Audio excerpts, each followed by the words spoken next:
E nā iwi, e nā reo, e nā karangataha maha no nā ho e whā, tēnā koutou, tēnā koutou, tēnā koutou katoa Aotearoa. Tonight we welcome the world to the Auckland Town Hall. We are meeting at the democratic centre of New Zealand's largest city, and we are here to celebrate and to protect our democracy. Courtesy of the internet itself, this hall from tonight will represent a symbol of democracy for the whole world. We are all neighbours online. As the leader of the Internet Party, I am proud to welcome all of you and to extend the welcome of Aotearoa to Glenn Greenwald. Yes. Thank you. Thank you very much. Woo! Yeah! Give it up! Settle down. Bob Amsterdam. Woo!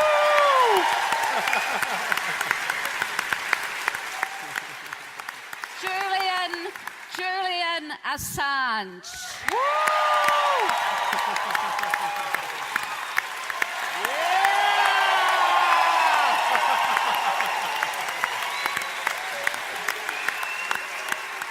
And we might have another special overseas visitor to welcome in a moment.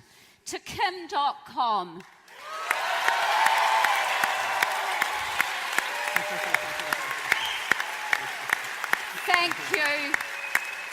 Thank you, our friend, for making this moment of truth possible. Our speakers and panellists tonight are among the mightiest defenders of the internet. New Zealanders in this hall are the inheritors of our nation's democracy and our independence. The battle to defend our internet, our rights and freedoms online, and our political and economic independence in the digital age is our battle. And we are on the global front line of that battle right now here in Aotearoa. We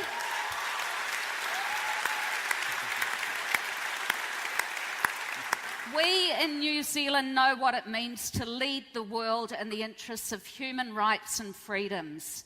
Our Treaty of Waitangi represents a unique partnership. We were the first women to win the right to vote. Yeah.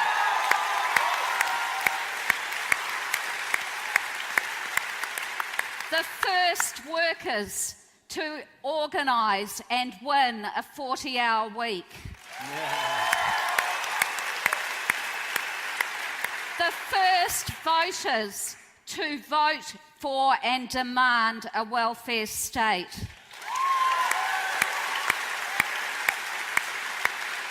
Our own government sent a protest ship into the French nuclear testing zone, and it was our anti-apartheid movement that sent a little ray of sunshine into Nelson Mandela's prison cell in 1981. Yeah.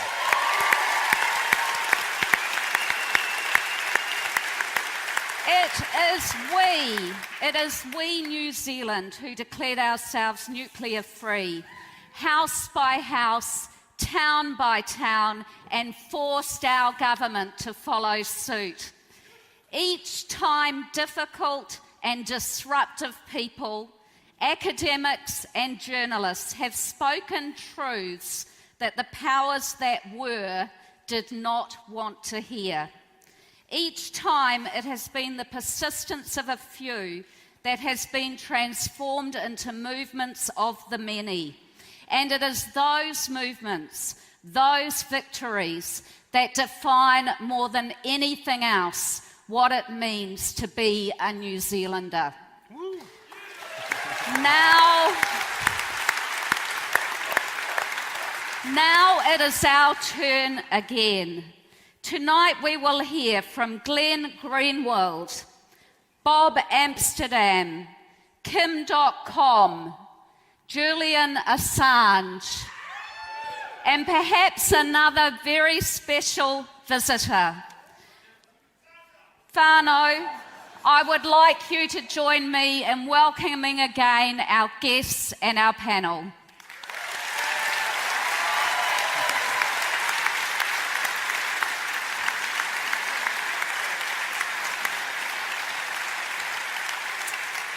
Glenn Greenwald is a journalist, constitutional lawyer, and author of 4 New York Times best-selling books on politics and law. He has won numerous awards for his investigative reporting, including the Pulitzer Prize for Public Service for the NSA reporting he led for The Guardian. Tonight, he will draw on the Snowden archive in our moment of truth about mass surveillance in Aotearoa. Please welcome Glenn Greenwald. Yeah. Thank you very much.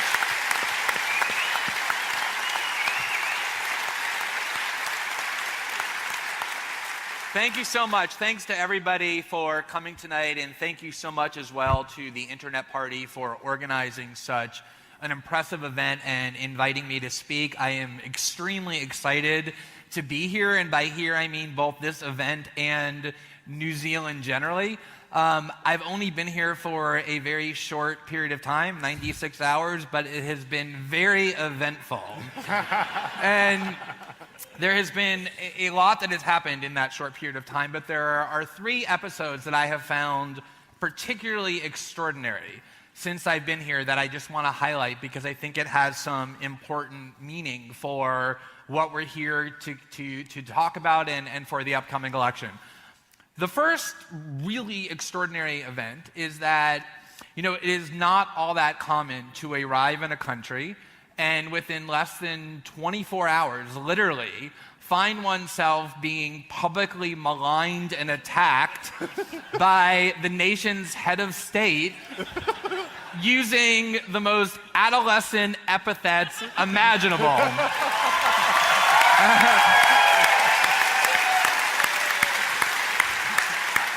Saturday was my first full day here in New Zealand, and I was welcomed by being called literally on no less than a dozen occasions a henchman by the nation's prime minister.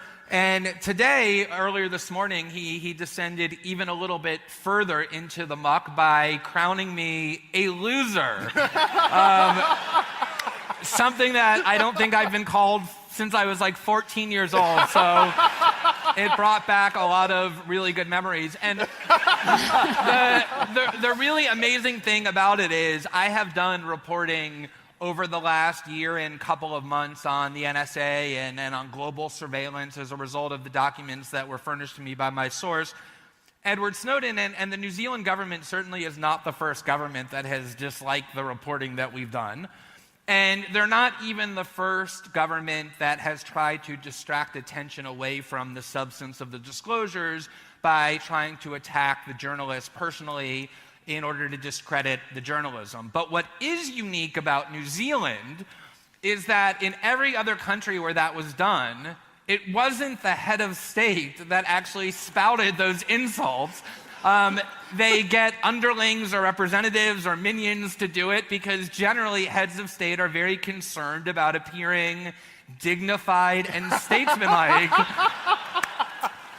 But I don't know, I guess in some warped way, New Zealanders should consider themselves blessed to be led by a person who has completely unburdened himself with those concerns. I mean, he has no interest at all in dignity or statesmanlike behavior whatsoever.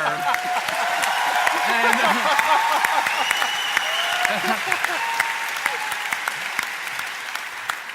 I never thought that I would actually hear myself saying what I have said multiple times in interviews over the last 4 days, which is, it's a very weird thing to hear one saying, which is, I'm not going to lower myself to the Prime Minister's level by getting into the mud with him and name-calling. And I've tried really hard to adhere to that over the past 4 days, and I'm going to try hard, although I may not completely succeed, but I will try hard to adhere to that tonight as well, because there are a lot of really important substantive issues that we shouldn't allow to be overwhelmed or distracted by what he's hoping to be this kind of bickering match. The second really extraordinary thing, and this is genuinely really stunning to me, was on the very first day that I began doing interviews about the reporting that we were here to do, the Prime Minister, in the words of the New Zealand Herald, for the very first time admitted that his government had in fact planned a program of mass surveillance aimed at New Zealanders. He admitted that for the very first time on Saturday after my arrival, when he started to have suspicions about what it was that I was going to expose. And the reason that's so stunning to me is because if you think about what has happened in this country over the last 18 months, there has been a very serious and sustained debate over surveillance policy. Probably as much as, if not more than, just about any other country on the planet.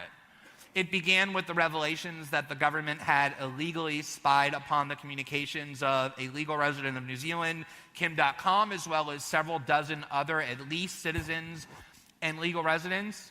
It then was followed by a very intense debate. One media outlet here called it one of the most polarized debates in decades over a new internet law that the key government insisted upon enacting that would vest the government with greater powers. And this all took place within the context of the Snowden revelations and the global debate about electronic surveillance and internet freedom and individual privacy that those disclosures provoked. And so as this country was immersed in this very serious and sustained debate about surveillance, a debate in which the Prime Minister himself actively participated, he concealed from the citizenry all of that time the fact that, by his very own admission, which is actually inaccurate, but even he admits that he concealed the fact that his own government over many months was developing a program of mass surveillance aimed at the citizens of this country. What possible justification is there for having concealed that for well over a year until my arrival compelled him to finally admit it because he knew it was going to get exposed anyway? I find that genuinely stunning. The third really amazing episode that has happened just over the last 4 days is the Prime Minister's vow that he made in similar interviews and over the last several days, that he said he was going to declassify information in order to prove that in this political dispute that has arisen, he is actually correct. Now, the reason why I find that so amazing is because it is the case in virtually every Western democracy, and I spent time today with a well-regarded New Zealand journalist who confirmed that it's not just the practice, but the law in New Zealand, that governments do not have the right to declare information classified, in essence, to keep it concealed from the citizenry, unless it is really the case that disclosure of that information would seriously harm national security and jeopardize the public safety. So what he is essentially saying is that there is information that his government decreed to be classified on the ground that its release would jeopardize the public safety, that he is now going to release because he thinks doing so would be helpful to him politically. I have never before seen that in my career as a journalist. I mean, I have seen other governments, including my own in the United States, release classified information for political reasons, but they at least pretend that they're doing it for the reasons that the law says. They say, well, we're doing it because national security would be helped if we were to disclose it. Prime Minister Key is very shameless, very clear about the fact that he's not releasing that classified information for any reason other than to defend what he called this morning his reputation and for political gain. And I really urge whatever members of the media, the New Zealand media, are here to think about what this really means. It's only one of two possibilities, both of which I think are equally disturbing. Either, number one, the key government properly classified this information in the first place about the program of mass surveillance they were planning, because this release really would harm national security and jeopardize the public safety, and that he is disregarding the public safety, jeopardizing national security by releasing this information for political reasons. That is pretty disturbing. The only other alternative is that this information should never have been marked classified in the first place, because it was being hidden not for national security reasons, but to conceal from the public what it was that this government was doing in planning mass surveillance aimed at the citizens of this country. It either is only one or the other, and I really think the Prime Minister needs to be held accountable to explain to the public which of those two it is. So those have been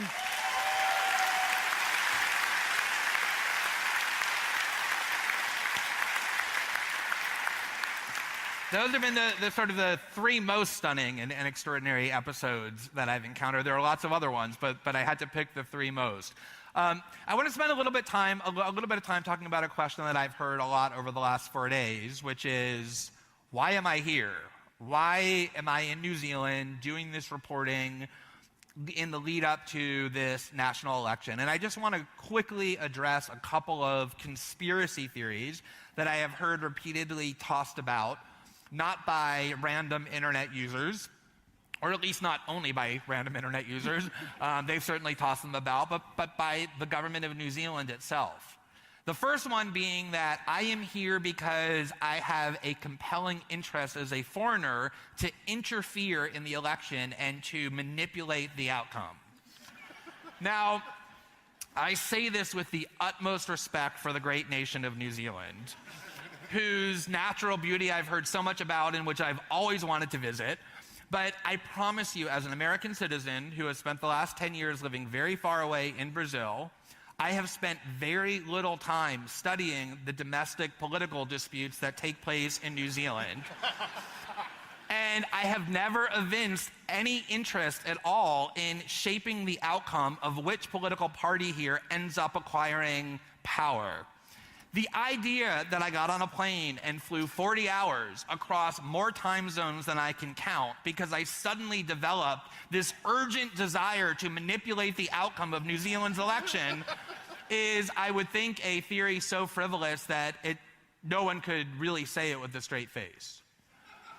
The other theory that I've heard quite a bit and that has actually been articulated on numerous occasions by the Prime Minister himself is that I'm here because I'm being paid to be here.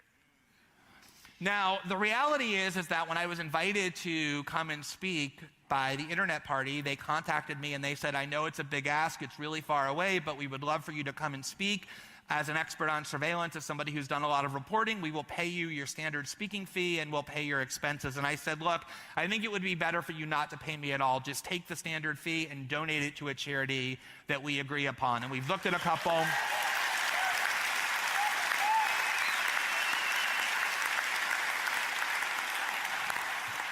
We've looked at a couple, including a charity that helps gay youth in Brazil who have been physically attacked, of which there are unfortunately a large number.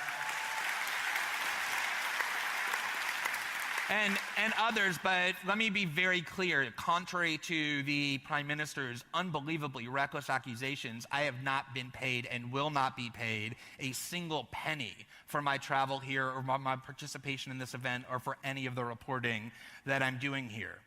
Now, what I think is really interesting, and I think it's important to think about this, is a lot of times people who make accusations about other people's hidden corrupt motives are actually saying very little about the people they're accusing, but saying a great deal about themselves. Yes. Because what those people are saying, the people who spew those kind of accusations, is, I cannot believe that anybody would do anything out of a sense of duty or principle. They must be doing it for some corrupt reason. And the reason they think that is because they themselves never do anything out of conviction or principle.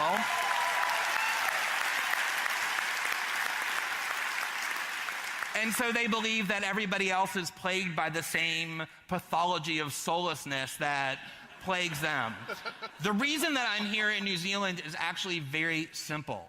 It's because as a journalist, generally, and as the custodian of the Snowden archive specifically, I genuinely have an obligation that I take very seriously, which is to report as best I can around the world in a way that informs people in the highest impact way possible of what it is that their government has been doing to their privacy and to internet freedom completely in the dark. And it is absolutely the case that I'm aware and was aware when I agreed to come here that there was a national election, because I want to do the reporting in the context of an election, because that's when the citizenry is most engaged. And had I waited until the election to be over to do this reporting, I am certain that I would have heard from all sorts of New Zealanders who would have been angry with me, rightfully so, and would have said, why did you wait until after the election to do this reporting rather than doing it before, when we could take it into consideration in deciding which political factions we want to vote for? As for why I'm at this event, I am not one of these journalists who believe that I have to go around pretending that I have transcended the human experience and am free of opinion and subjectivity, or that I'm neutral on the question of mass surveillance. I think and have been very honest about the fact that mass surveillance is a serious menace to all sorts of important political values. And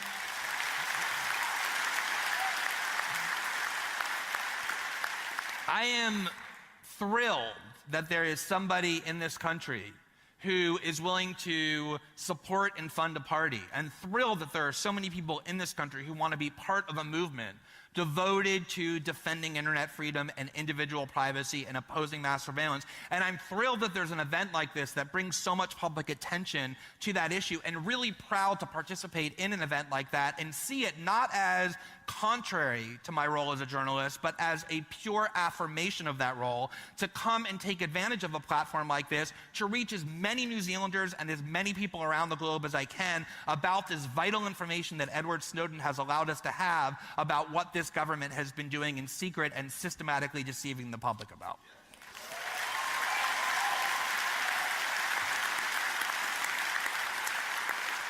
So, with all of that out of the way, we arrive at the thing that I think ought to be the most important part of the discussion tonight, which is the substance of these revelations. And one of the things that I've tried to make clear over the past year or so, as I've gone literally around the world talking about these surveillance disclosures, is that the reason that this story has resonated the way that it has around the world isn't really only or even principally because of people's interest in questions of electronic surveillance, as important as that is. What really has been triggered by these disclosures is an awareness of how continuously our governments that call themselves democracies and that are pinnacles of Western political values actually deceive the public and conceal from us that which we have the greatest right to know, namely the things that they do of greatest significance. And one of the reasons that people like Prime Minister Key try to reduce and degrade the discussion into a series of ad hominems is because they believe that if all that the public is hearing is a politician and a journalist, or a politician and other politicians calling each other names and accusing each other of lying, that the public will just turn off. They'll say, I can't figure this out. It sounds like annoying bickering. I really have no way of figuring out who's telling the truth. And the reason why politicians, much more skillful and with a lot more resources than Prime Minister Key, who have tried that tactic and have failed, is because what makes this different is that no one needs to rely on anybody's word. No one needs to say, I believe Prime Minister Key, I believe this journalist, I believe this other politician. What these disclosures have enabled is for us to see the information that we were never supposed to see, that were marked top secret and classified by governments that thought they could keep it from us forever, which is now available. And the public can go and look at that information themselves and reach their own conclusions about whether their political leaders have been telling the truth or have been lying to them.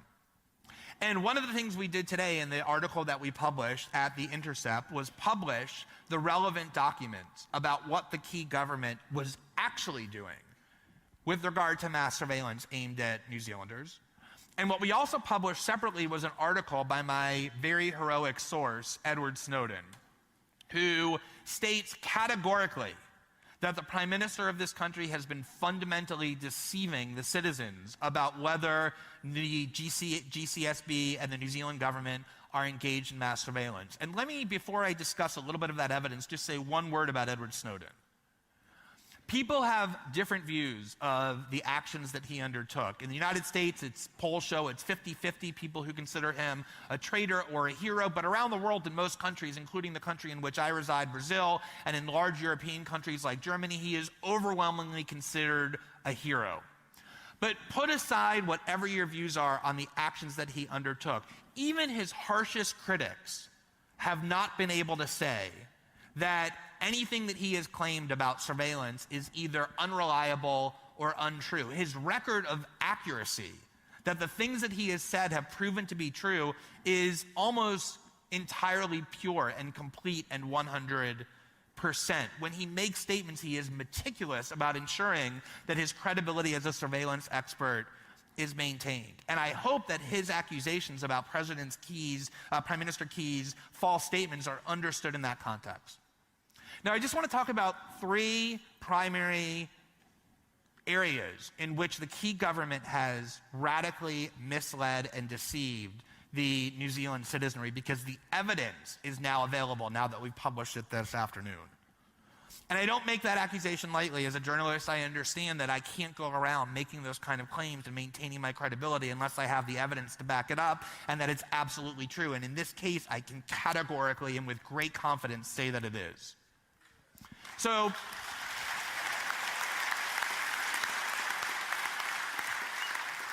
the first area where he has radically misled the public are his statements just over the last 4 days. In order to anticipate and get ahead of the reporting that he thought that I was going to do, he finally, as I indicated earlier, came out and admitted that his government proposed a policy and created a plan to engage in mass electronic surveillance aimed at his own citizens.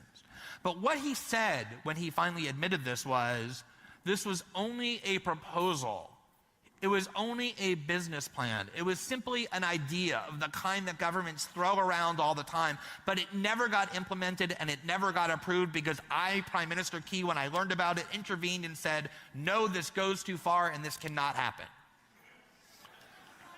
Now, I don't even think New Zealanders need evidence to know that that's an absurd scenario, but I'm fortunate enough that I actually have it. And the evidence that I have is evidence in which the NSA is discussing internally what it is that they're told by the New Zealand authorities about what this project is and what its status is. And the project was codenamed Project. The project that we're talking about, which is a project of mass surveillance, was discussed and labeled as underway by the NSA. Not in development, not as an idea, not as a proposal, but underway. So if we could put the first slide up on the screen that we published today, which is an NSA slide that was previously top secret.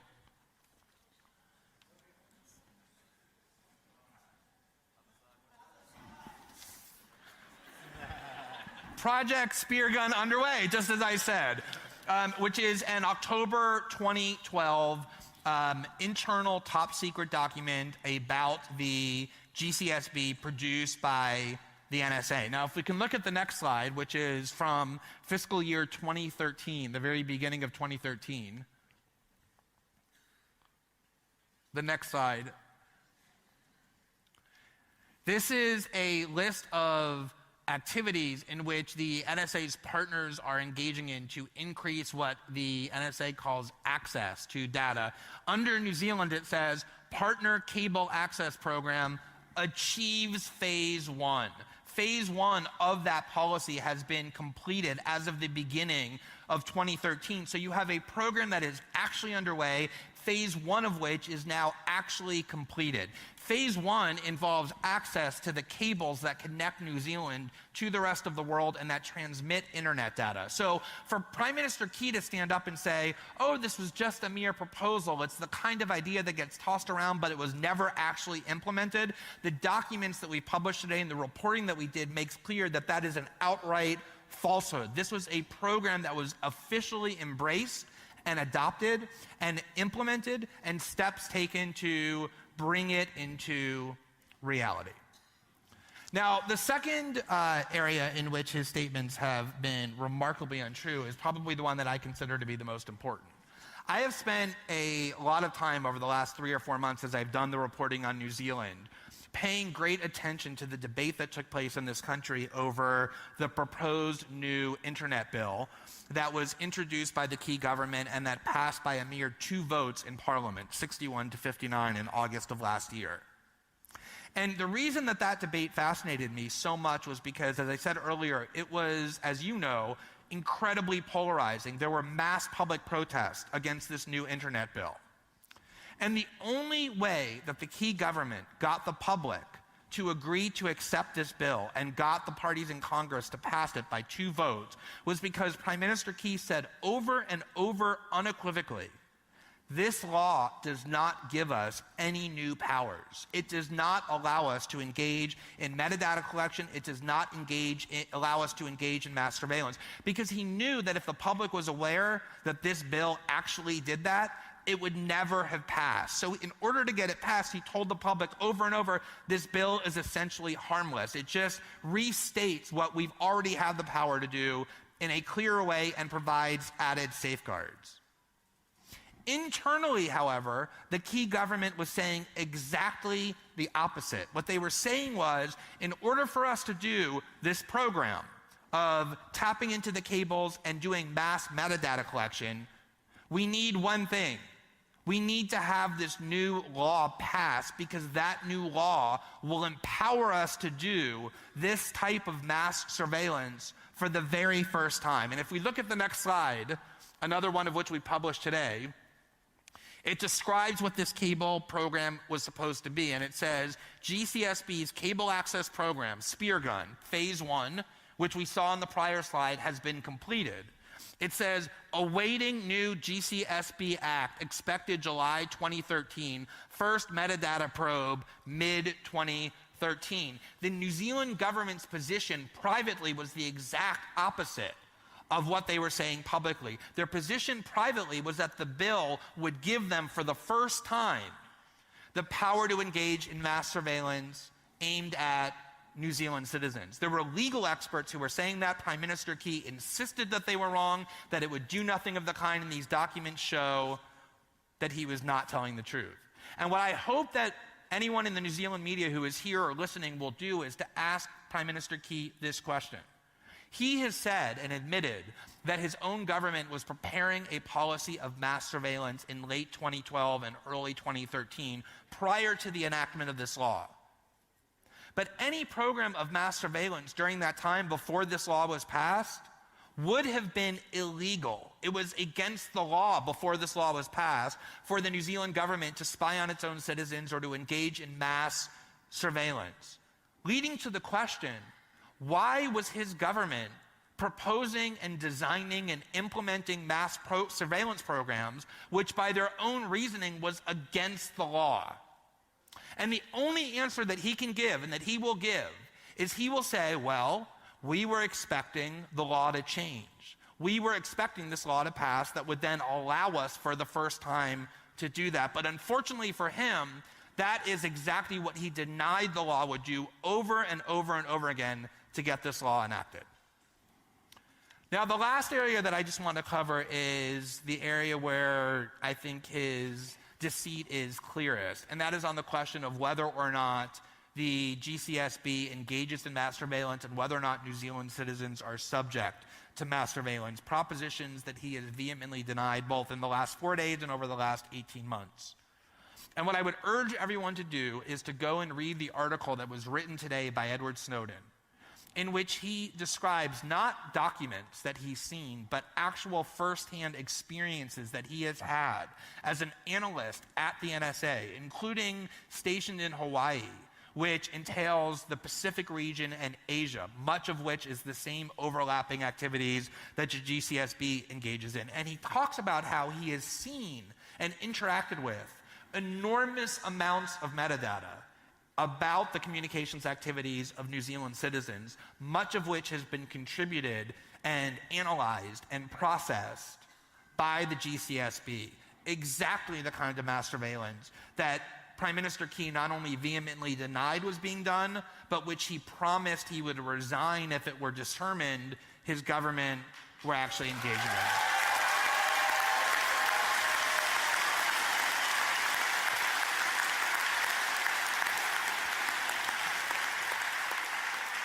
So let me just close by saying that, I am here as a journalist. I am not here in support of or opposition to any political party, but I view my job as a journalist to hold accountable and to provide a check on those who wield the greatest power. And the way that is done, in my view, most properly is by scrutinizing and investigating the claims that government officials make rather than just mindlessly and uncritically repeating them. If you want to mindlessly and uncritically repeat government claims, you should go work for the government as a government spokesperson.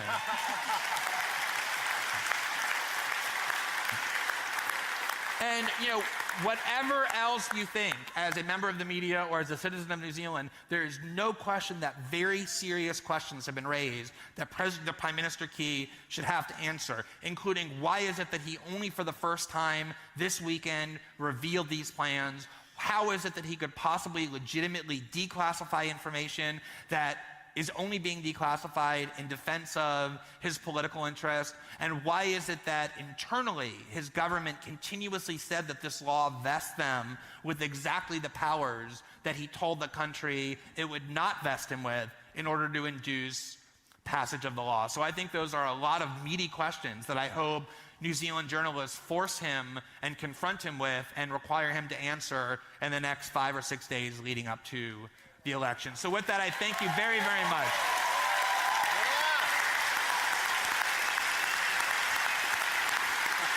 Thank you. Do we have time? I'll introduce him.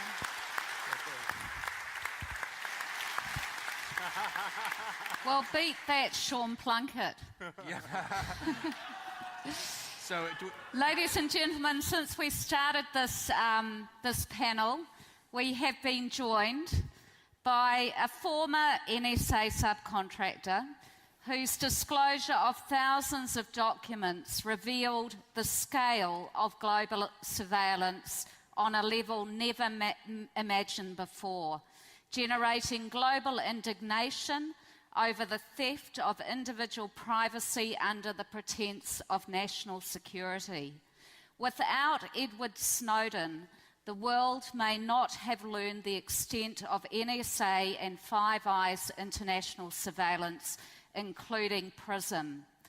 Edward Snowden has been the recipient of numerous awards in recognition of his efforts as an internationally recognised whistleblower to promote transparency and accountability in government. Please, whānau, welcome Edward Snowden.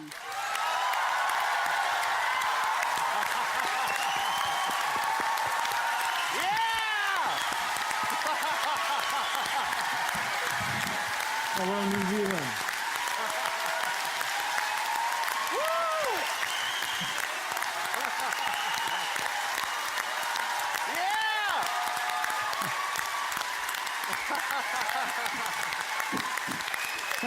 I'm not used to this kind of welcome. And Ed, I've got to tell you that we're in the Auckland Town Hall at the Democratic Centre of the biggest city in New Zealand. We have a packed hall. There are 800 people who have not been able to get in tonight. They wanted to hear you. We owe you our gratitude. Thank you from Aotearoa. Woo! Thank you.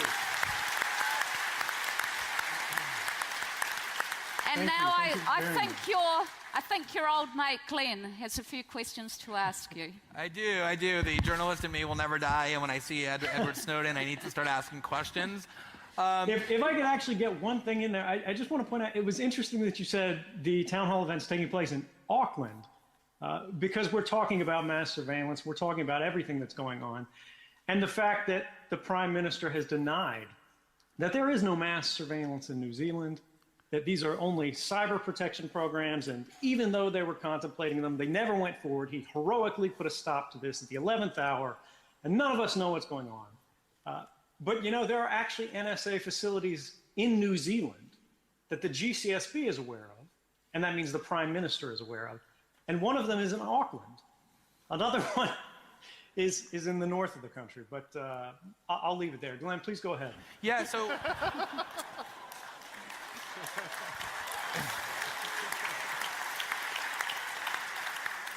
Well, it's a great place to start because, as I think everybody knows, you have created a little bit of a stir over the last year and 2 months around the world.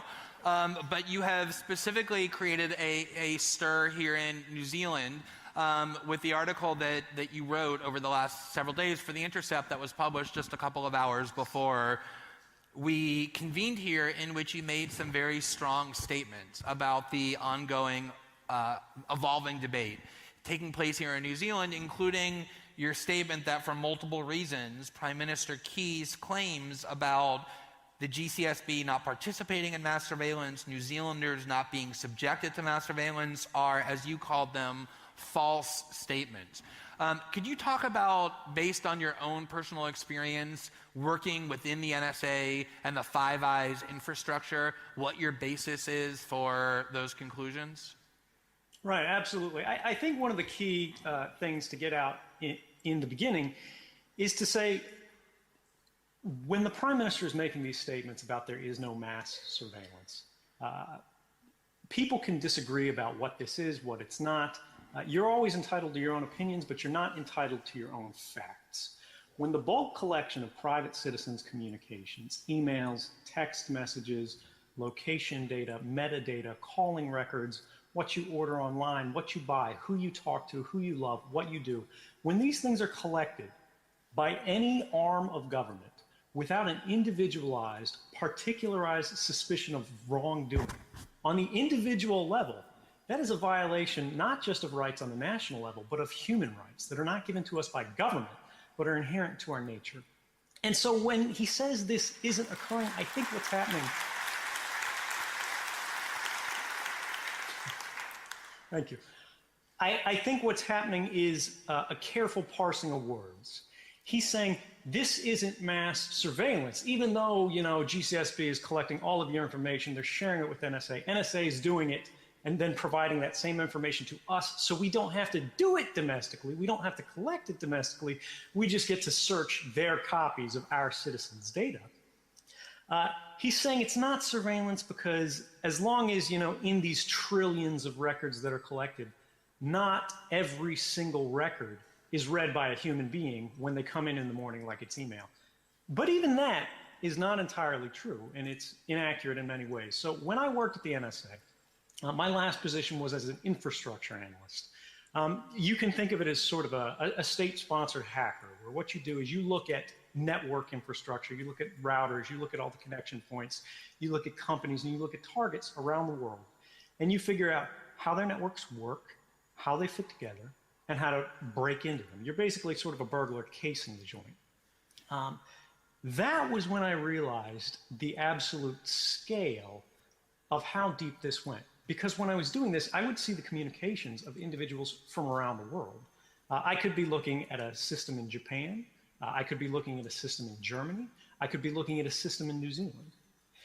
And what was incredible was the fact that I could see records of the communications of people around the world from every country comprehensively. The way it works is X key score is what you can think of as a sort of in technical terms, a federated search system.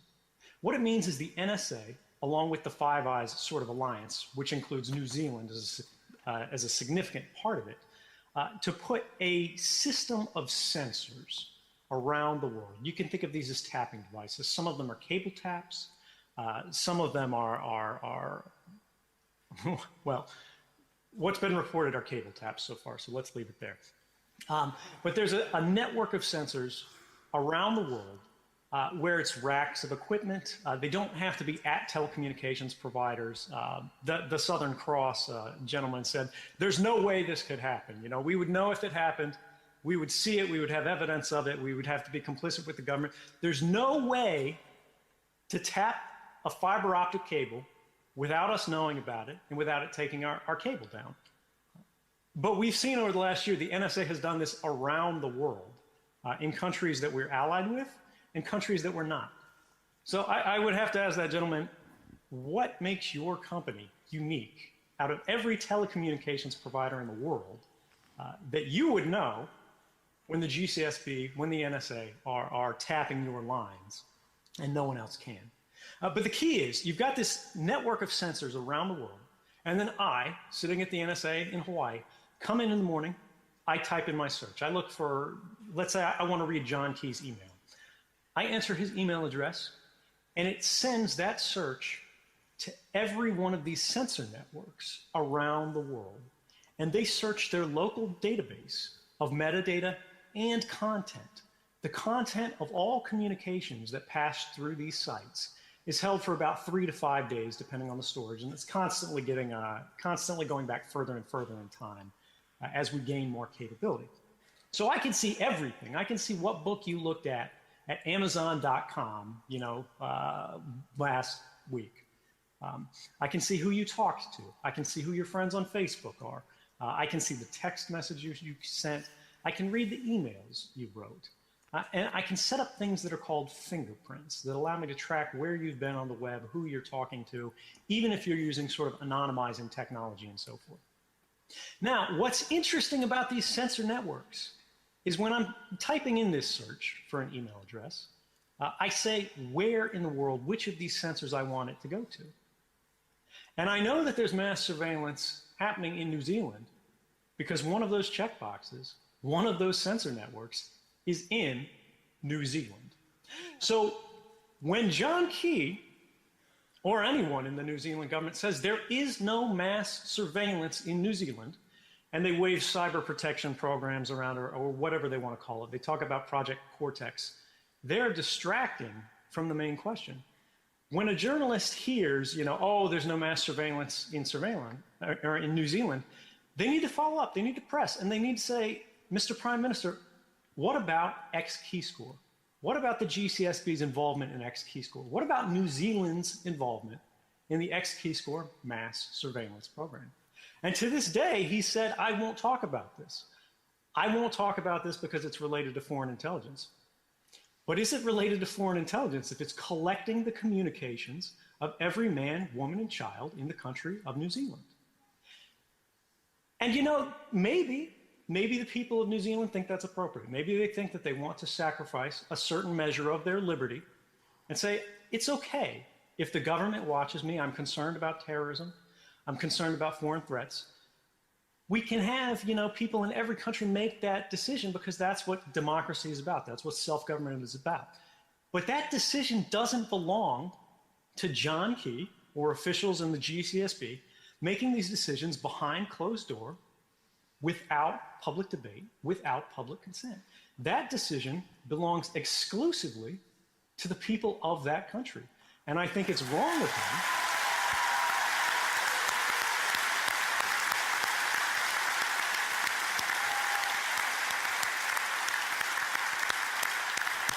And I think it's wrong of him, I think it's wrong of any politician to take away the public's seat at the table of government and say, you'll simply have to trust us. And you know what? It's not in the public interest to know about these programs, unless it threatens my reputation, and then I'm going to throw classified documents in the air like I'm Julian Assange.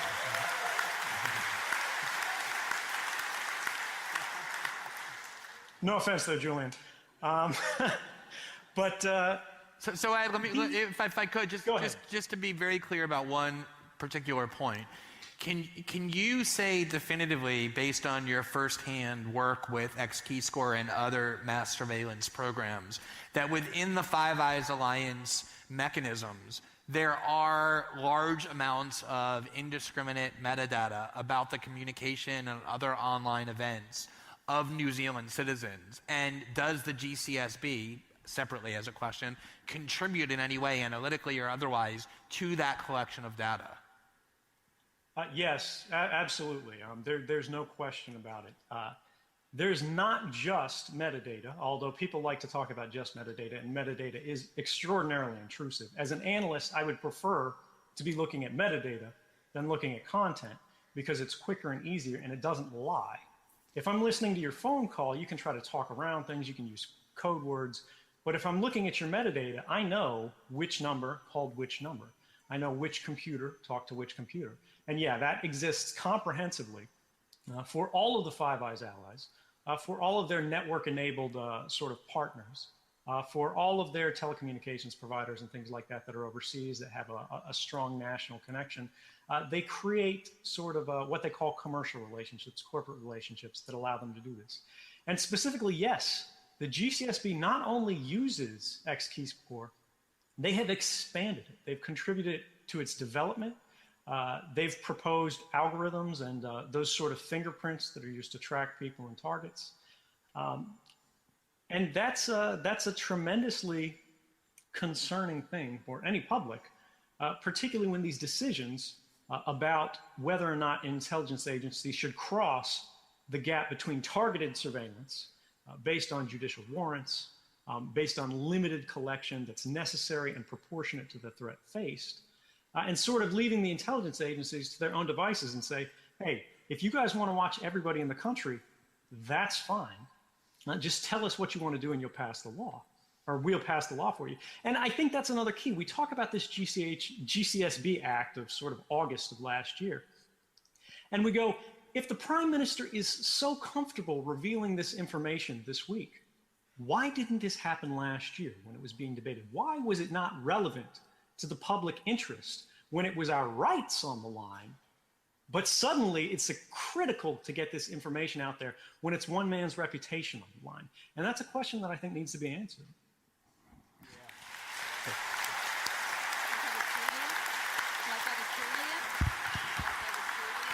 Yeah, well, I think it's good for him.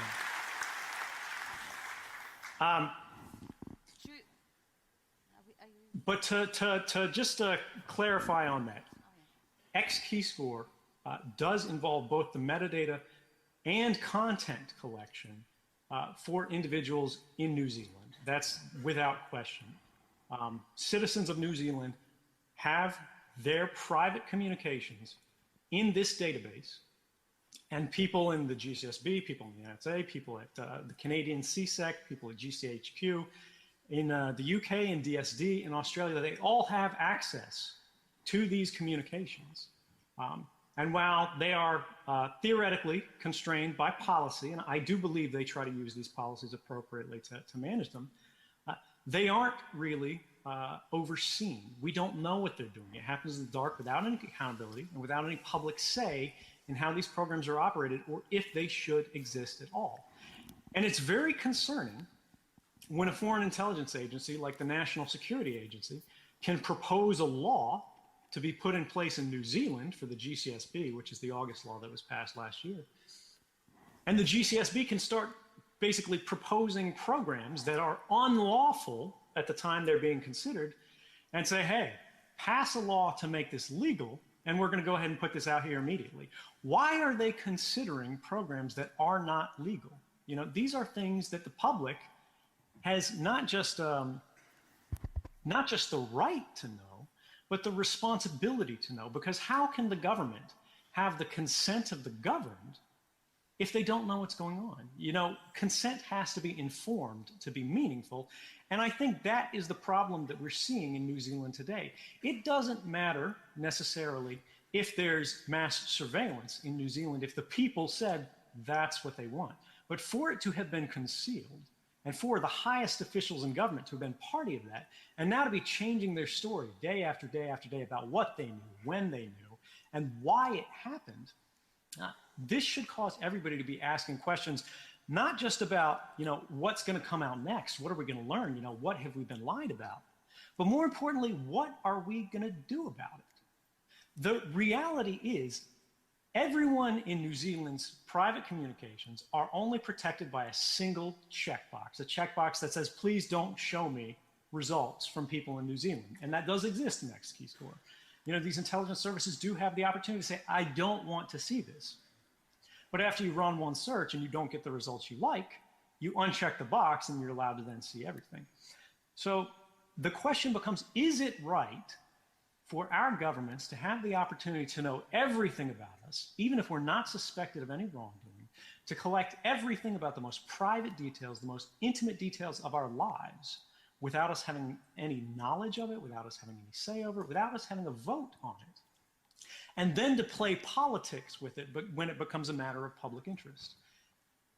And I don't know what the answer is. I'm not from New Zealand. I'm not going to back any parties. This is for every individual citizen in every individual place to decide the kind of societies they want to live in. But if the government is checking boxes off about our lives and how we're going to live, I think election time is when we get the opportunity to check boxes about them. Woo! And in New Zealand, that's coming very soon. Are you going to go to Julian? Okay. Hey, you're going to go to Julian. Yeah. Can I thank him? Yeah, you got that. I'm going to bring Julian Assange into the discussion now. Of course.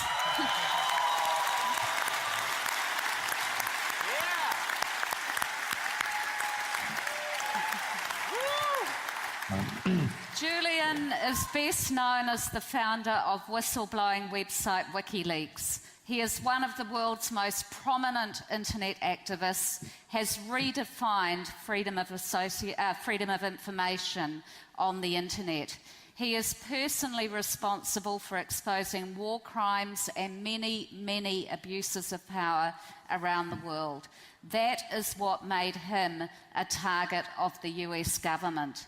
He has been taken refuge in the Ecuadorian embassy in London for 2 years. Please welcome to the Auckland Town Hall, Julian Assange.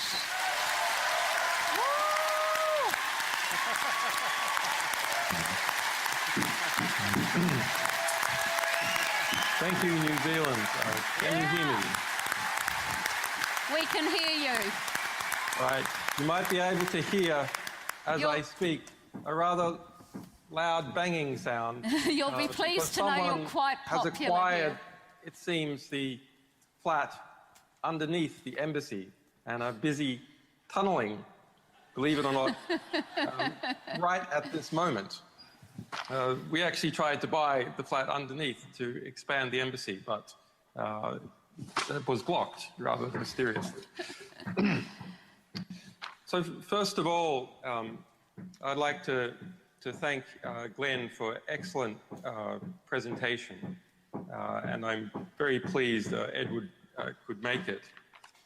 I know there were quite some difficulties actually getting him on technically, so I'm pleased that all came to fruition finally.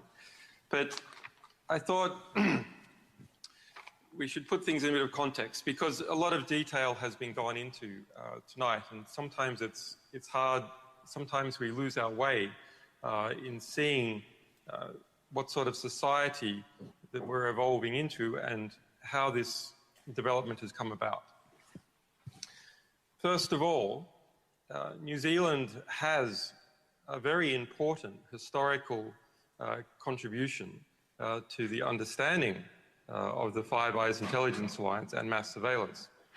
In fact, really, like many other things that happened in the like many other things that happened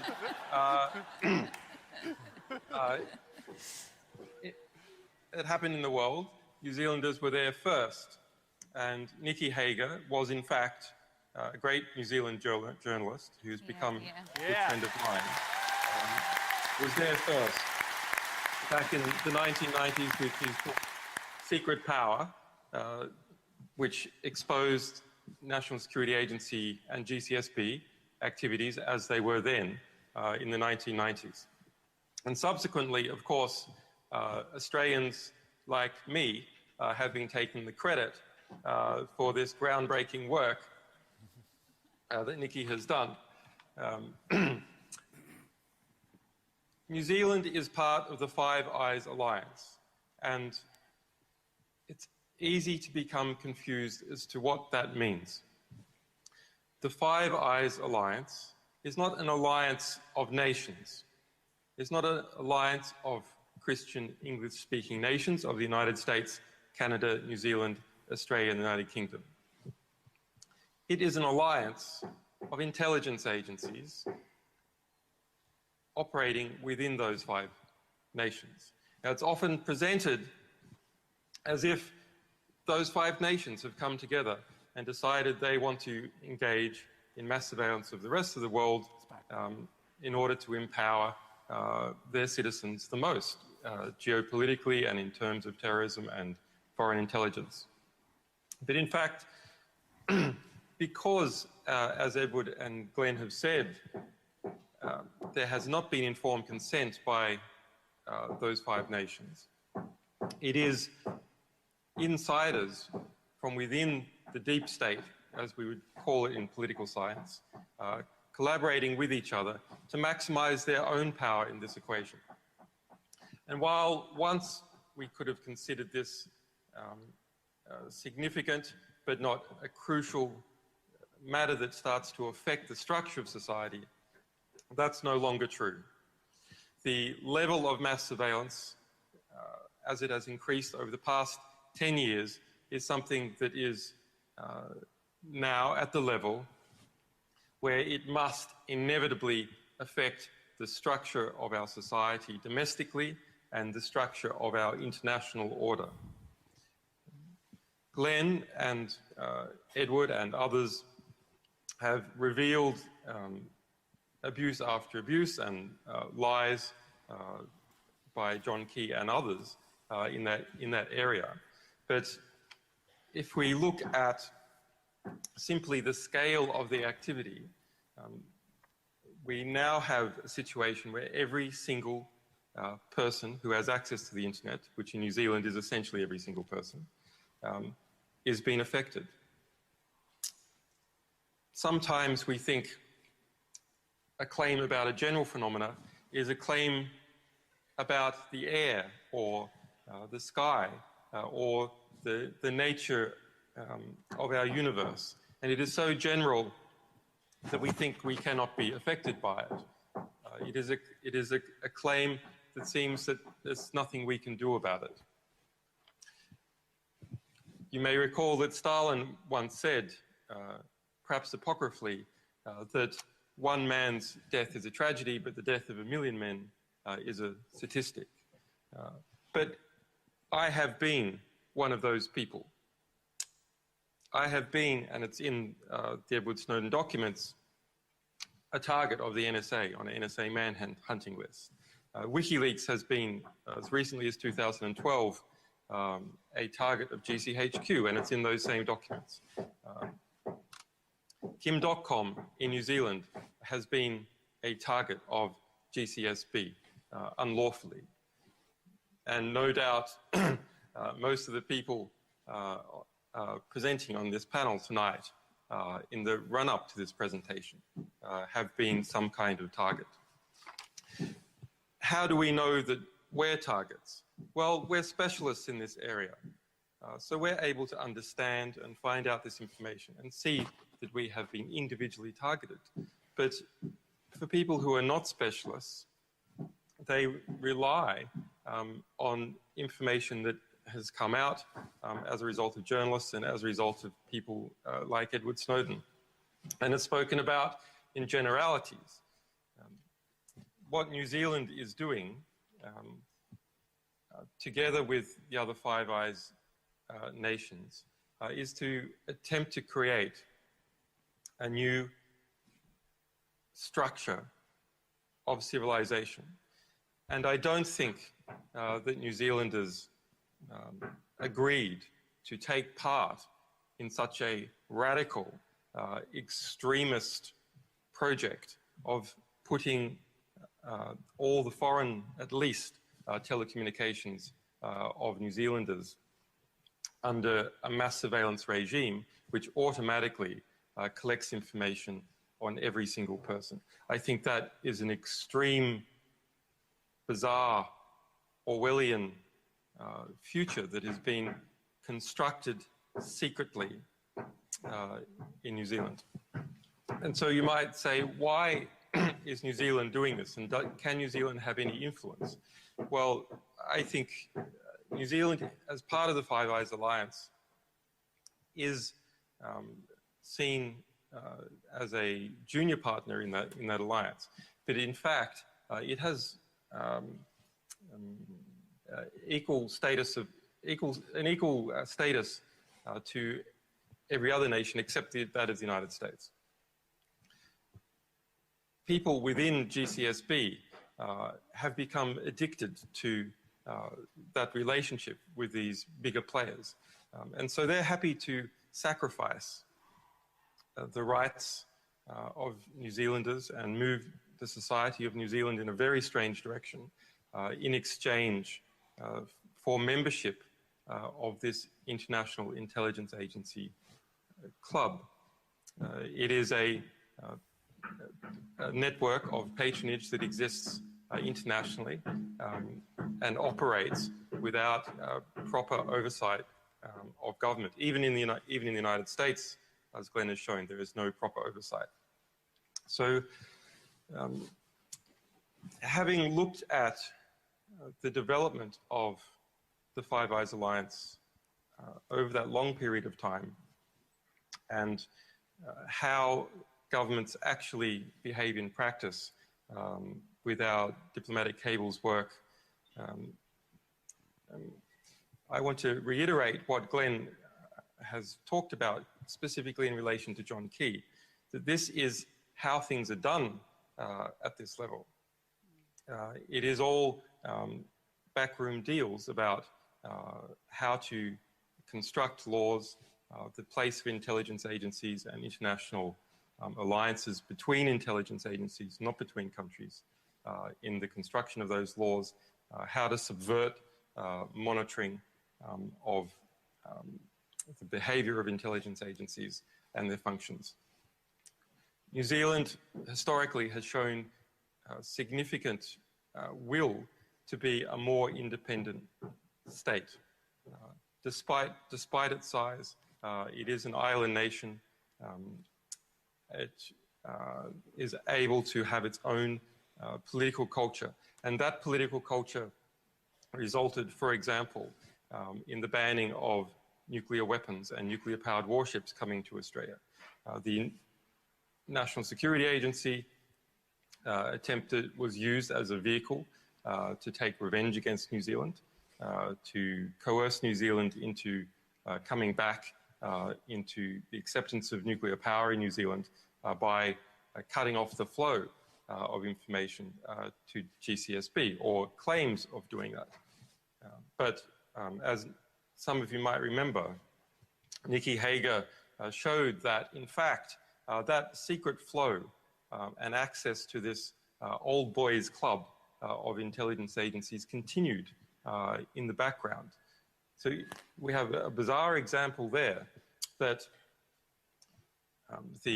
even the desire to punish New Zealand for its nuclear stance was subverted by these very intelligence agencies. So they will subvert the democratic will in relation to mass surveillance, and they'll even subvert attempts by US authorities operating in a different dimension, namely anti-nuclear policy, to punish the GCSB.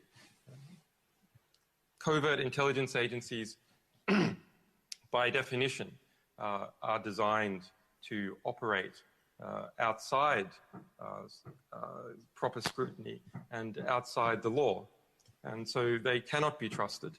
And the people who get into bed with them in any significant way also cannot be trusted. Yeah.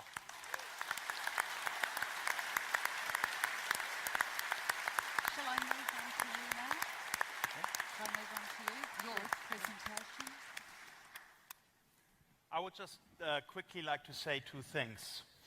On behalf of everyone here tonight and on behalf of the entire internet community out there, I want to say that you, Julian and Edward, you are heroes, and I thank you very much for letting humanity see what's going on in this world. And even though New Zealand is a small country and a small place in this world community, we are going to do everything we can, and we're going to work really, really hard to stop this country from participating in mass surveillance, and will close one of the 5 eyes. That's our goal.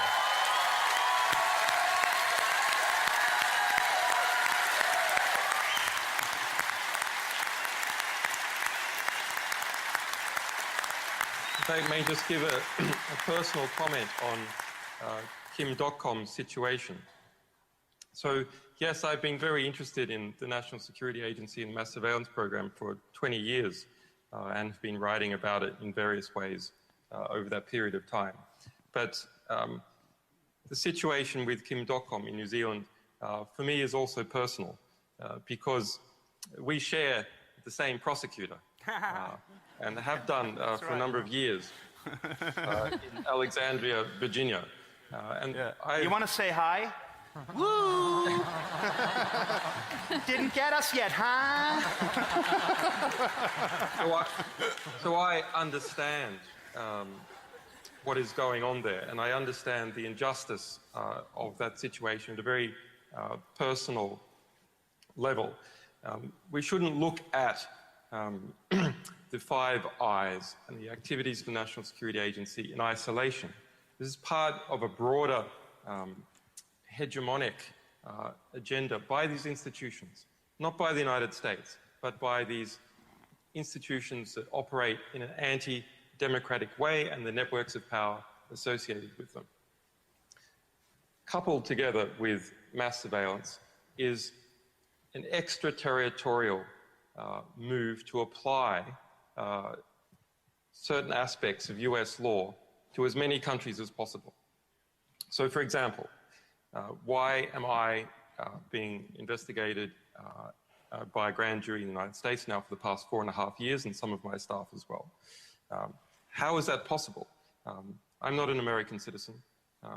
We don't have a company registration in the United States. Well, because we publish US government documents, and that is the claim jurisdictionality, which these groups operating out of Washington are going to apply coercive force to me and my staff in the rest of the world. Similarly, for Kim.com, something along those lines is happening, which is those groups operating out of Alexandria, Virginia, connected to broader power factions in the United States, are applying their law into New Zealand, taking control of the New Zealand police force to coerce actions within New Zealand and pluck out people, residents from New Zealand, to other states. When you control the surveillance systems of another country, when you hack en masse into the computer systems of another country, and when you are able to control its police forces, you have in fact proceeded with annexing that country. And that is what is happening to New Zealand. It is being annexed by these major power factions centered in Washington, D.C. And that's a real problem for New Zealand, and it's a problem for the rest of the world. And it's a problem for me personally and Kim.com. There's more than 69 nations. It's bragged about by Neil McBride, our shared prosecutor. More than 69 nations being pulled in in extradition cases to that center in Alexandria, Virginia, and is an admitted policy of trying to extend US law to other countries and to take control of the coercive instruments in other countries.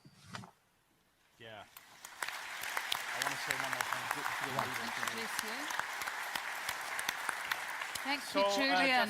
Just one moment. Yeah, there are 2 ways to fight mass surveillance. Number 1 is politically, and that's what we are trying to do here in New Zealand at this election. Number 2, with technology. Encryption is the key word. I've started some time ago a website called Mega, and what you have witnessed tonight is quite extraordinary, because both Julian and Edward have been connected to us using our new Mega communication suite, which is a fully encrypted video conferencing solution.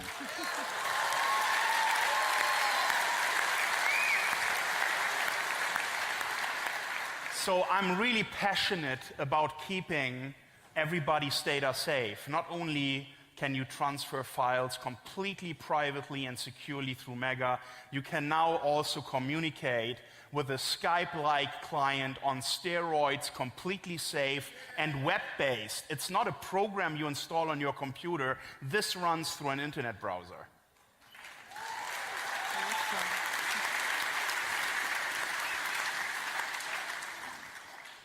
Thanks, Julian, and we'll be coming back to you, I think, before the end of the discussion. Now I want to introduce Bob Amsterdam. Bob is an international lawyer acting on behalf of Kim.com. He frequently takes on the state on behalf of individuals and organisations in cases involving the abuse of state power. He is the 2013 recipient of the American Lawyer Global Pro Bono Dispute of the Year Award for the whistleblower trial he won against the United Nations in Nairobi, Kenya. The Trans-Pacific Partnership Agreement has had only a bit part in this election campaign. Tonight we will hear from Bob Amsterdam why we must vote and use our vote to stop the TPPA on Saturday.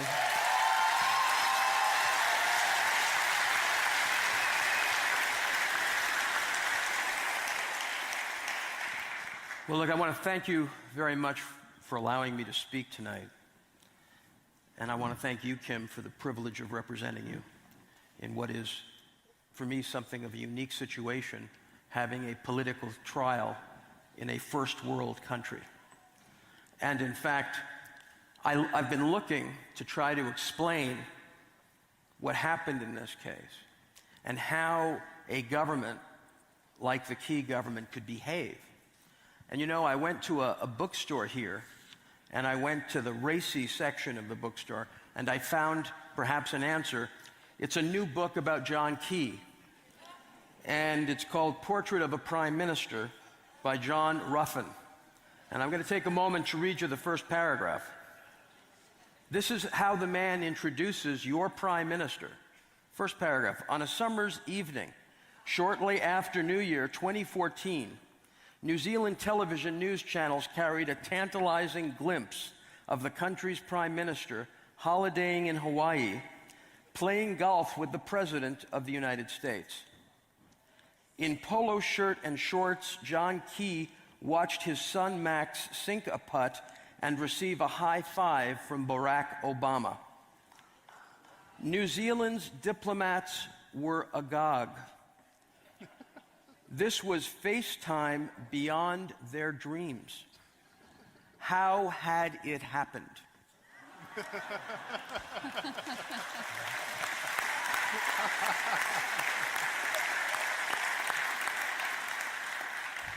So, take it from a Canadian to tell you about free trade. A guy whose country now has foreign ownership up to almost 80%. A guy whose country and his countrymen, 36% of them believe, will become a part of the United States within 25 years. The Trans-Pacific Partnership is an arrangement that will take from you your sovereignty in a very powerful and personal way. And it will do it through the same kind of stealth tactics we've been hearing from Glenn and the other panelists. Because American trade policy is manufactured by special interests. And when I mean it's manufactured by special interests, I mean that, for instance, in respect to intellectual property, it is actually drafted by the Motion Picture Association itself. It is then handed to the U.S. Trade Representative, who gets together with the RIAE and other interest groups and works out what the trade strategy is going to be.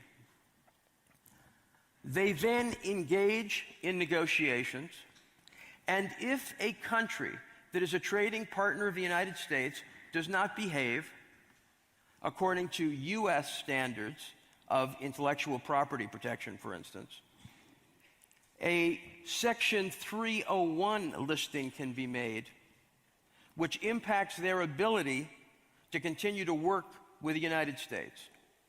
It is a coercive form of listing which has forced many countries, including Sweden and European countries, to aggressively change their IP laws and other cultural-related laws to allow them to continue the type of access they believe they need to the U.S. market. Then, and this is somewhat new, once an agreement is reached, and these agreements generally contain language based on largely U.S. norms, once an agreement is reached and your sovereign nation says, fine, we're going to agree with you, United States, there's another process. And this process is called the certification process.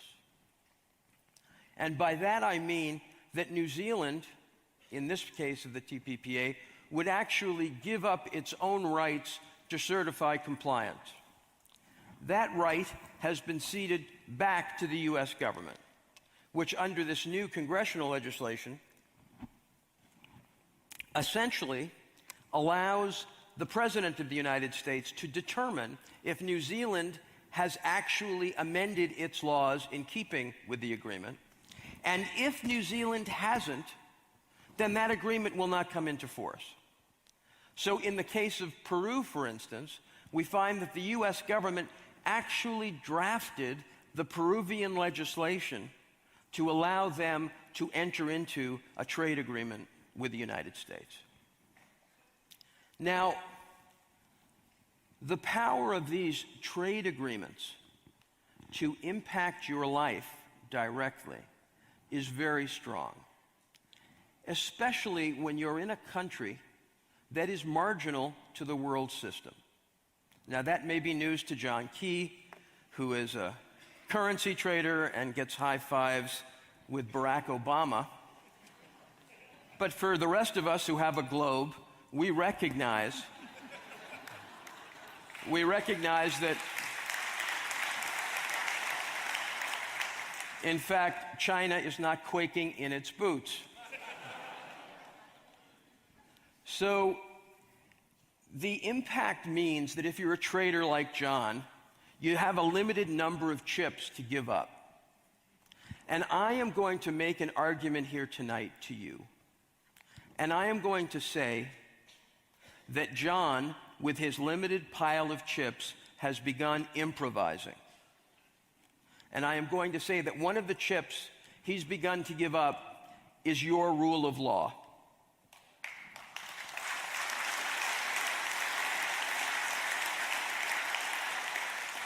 Now, fortunately, I'm not alone in saying that, because I don't like, as a Canadian, to come into another Commonwealth country and, absolutely despoil their politicians and their laws. But I do read what other lawyers say, and the Law Society of New Zealand has been very strong in terms of the Key government and in terms of how the Key government behaved in respect to the spy bill. So strong that they went to the United Nations to complain. That should be warning all of you. That should be worrying all of you, that your law society felt it had to take that step. And what it complains of is the ways in which the government is using emergency type or speedy powers to pass legislation. Now, I have to tell you, I'm privileged to represent the Red Shirt movement in Thailand. Now, the Red Shirt movement faces one of the world's disproportionately largest armies. And when I'm on the streets of Bangkok before the coup and I speak to the Red Shirts, one of the things I say is, how can you have more generals than the United States of America? Who's attacking Thailand? So I say to you, as I hear the word terror on the streets of Auckland, who's attacking New Zealand? And how How long are all of us, as educated citizens of the world, going to allow our politicians, whether they use color codes or today's an extreme day, don't look too closely at the guy next to you because the terror level is high. Oh, today's only a immediately difficult day. Perhaps just avoid ethnics. Our governments are trying to alienate us from each other, and they are using terror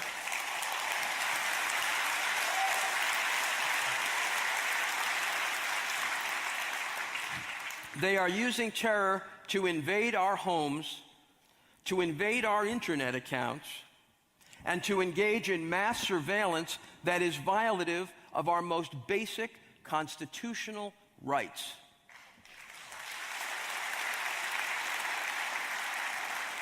And let me tell you something. They know that we know that they know that we actually don't know who the terrorists really are in our societies. I know that's sort of a keyism, so I wanted to throw that in here. Because what they have done is they've made our lives more dangerous. Because there are gangs of men who kidnap and murder and behave like criminals, but our governments won't call them criminals. Our governments are elevating them, and in some ways actually empowering them to frighten us. And this is something we need to be extraordinarily cautious about in our society. And one of the ways governments do that is through the excessive use of force. I have even heard that in some countries, on something as inane as a copyright case, they will launch armed attacks on people's homes.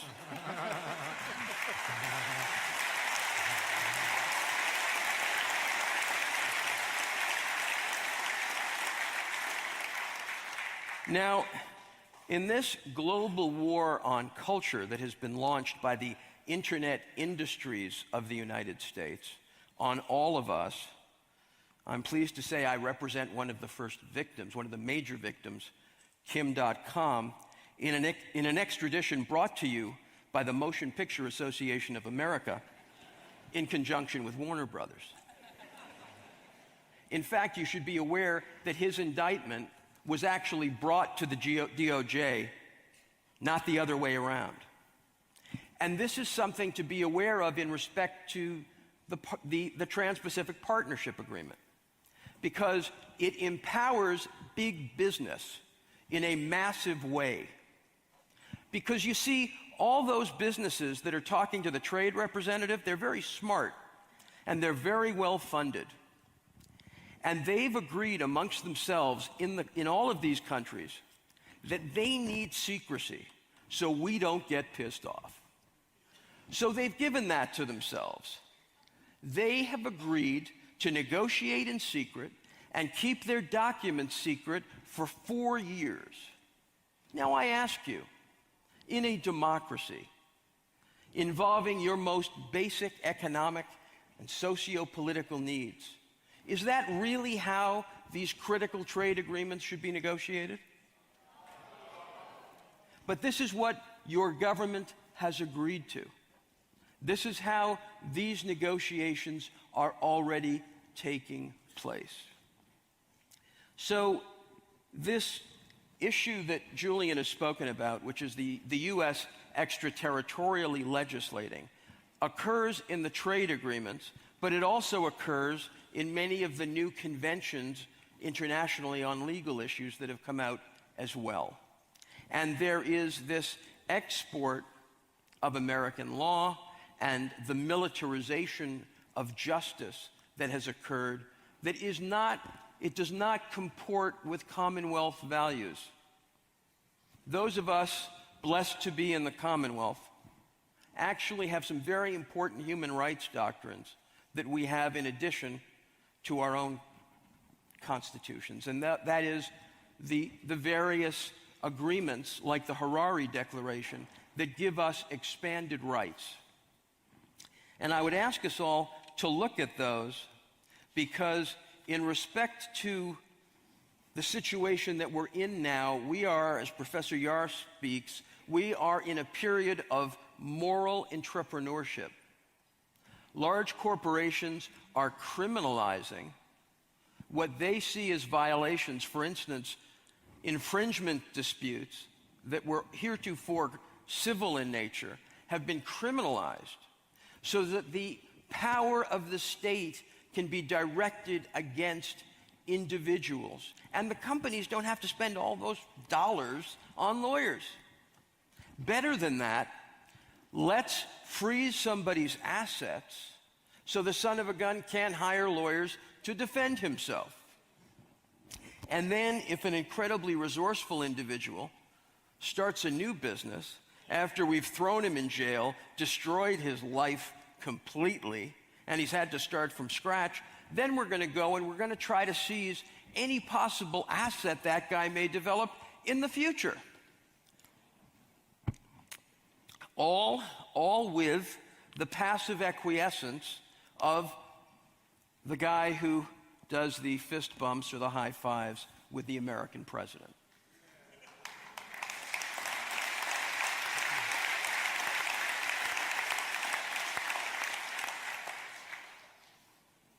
It is extraordinarily important for you to evangelize about the trade agreement, because the other thing that the war on terror, the war on culture, and all of the inability of your leaders to actually be accountable, because in Mr. Key's case, he can't remember what happened yesterday.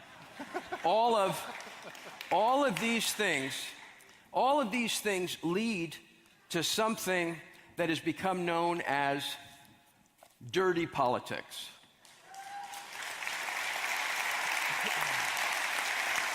Now, I'm going to tell you, and I'm going to sadly admit to you, that I'm old enough to remember Watergate. And an organization under President Nixon known as the Plumbers. And I remember Watergate well, because in Watergate, the question was, when did the president know what? That was always the situation, and Woodward and Bernstein spent many months trying to piece it together. Can you imagine if there was email during Watergate? Well, this is what Watergate looks like on email, ladies and gentlemen.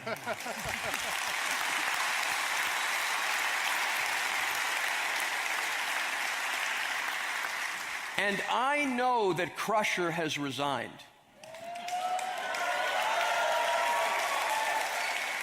And by the way, I have to tell you that I think it's kind of funny to have a justice minister named Crusher in the first place, but even with Crusher resigning, we need to understand that the system isn't purged if it has a systemic cancer by only one amputation.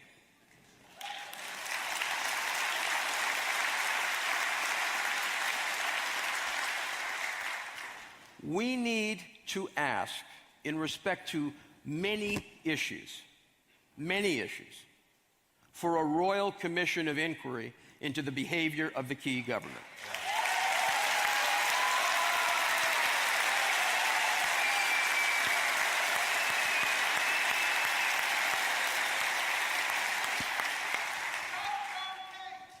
Today, a report appeared in the Herald concerning Kim.com, and the Internet Party has referred the matter to the Parliamentary Privileges Committee. And we intend to cooperate with Parliament, and we intend to do everything possible so that not only in respect to Kim, but in respect to the massively important issues of state surveillance we've heard tonight, that a proper investigation is made of all of these issues before whatever government is constituted in the future. Do not accept narrow terms of reference.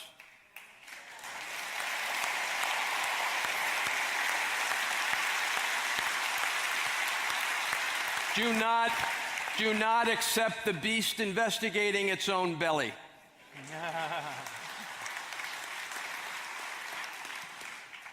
what is critical to understand in the era of the internet and in the era of mass surveillance is that your prime minister, who is inherently a traitor,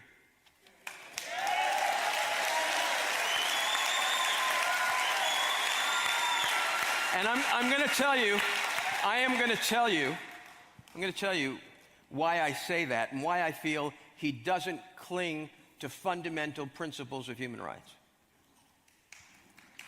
What the government of New Zealand did to that man when they raided his home and admitted it was illegal, what they did was so beyond the pale of what should happen in a democratic country that the leader of that government should have resigned on the spot that day.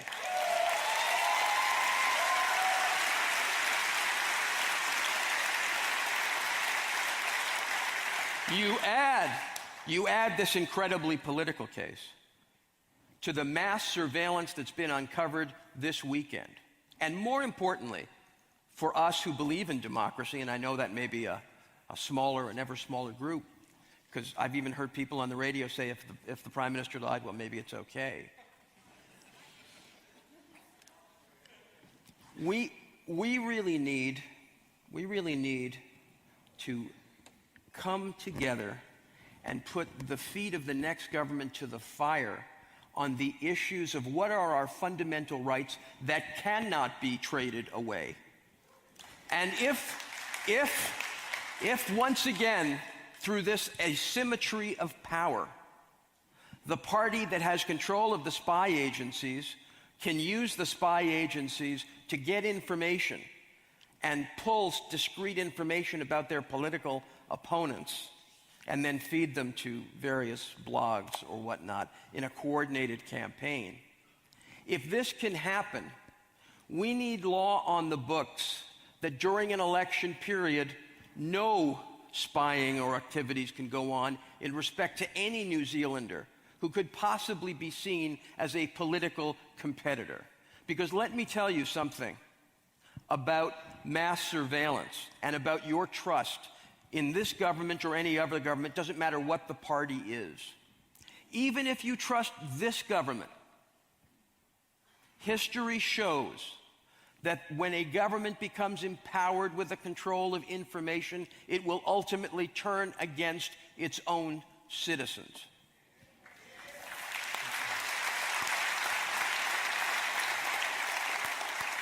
It is time to stop the TPPA under its present conditions. Thank you very much.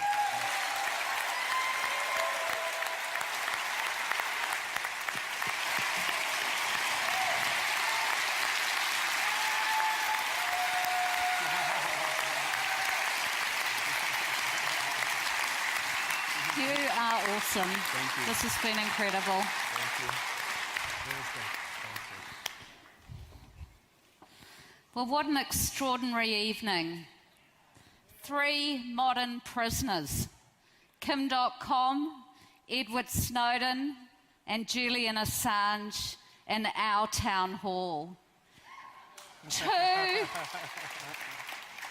Two warriors, lawyers, a journalist, warriors for our right to know and our responsibility to hold governments around the world accountable for honouring our human rights. Thank you. Thank you, everybody. Thanks so much. Thank you, Bob.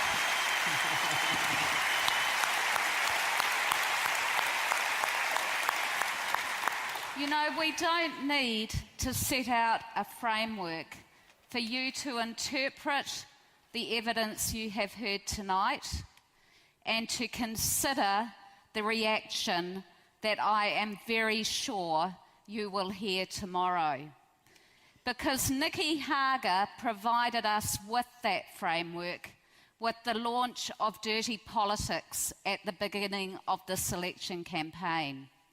And what we have seen over the last 2 days has been a textbook example of where that dirty politics story takes us.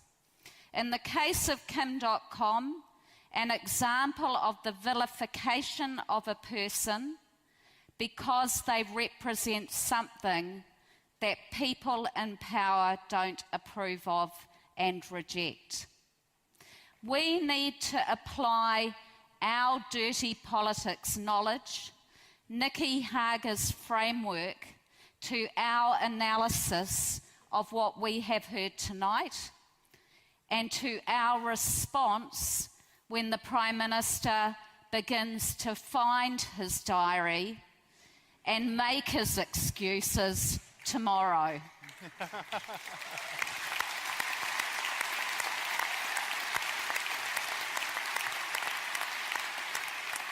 Progressive politics is above all, and more importantly than anything else, an educational process. Tonight, we have been educated by people who are champions of our human rights, who are defenders of our internet freedoms, and who have shared their wisdom and love with us in order to make us an informed citizenry as we decide how to vote on Saturday. Now it is our turn. This moment of truth has delivered. It is up to every person in this hall to speak the truth, to share the truth, and to vote for the truth on Saturday.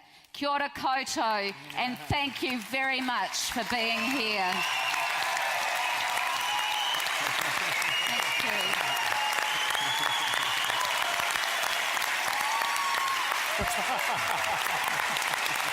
Awesome.